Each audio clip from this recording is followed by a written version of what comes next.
Good day mga boss. Tanong ng karamihan, sulit pa ba ang Kubota 7040? So tara, silipin natin. Si Kubota 7040 na may 70 horsepower.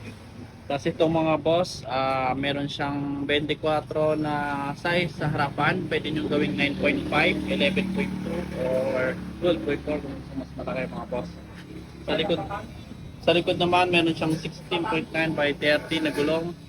Ayan. So napakalaki po ng Kubota M7040 compare sa mga iba nating unit kagaya ng Kubota M4018. So makalata nyo naman na talagang mamamo siya. So meron po siyang Shoptiman na rotovatong na kasama kung sakali. Include na po siya sa price natin. So kung ako tatanungin mga boss, kung sulit pa ba? Sulit na sulit pa mga boss. M7040 na yun eh. Tapos ang takbo lang niya is 1.6 o almost 1 point sabihin na natin. So sulit talaga. Yan, meron na rin siya kasama muffler. So kita ko lang po. Tingnan nyo naman yung Valentine niya. Napakakapal. So yun mga boss, yun lang.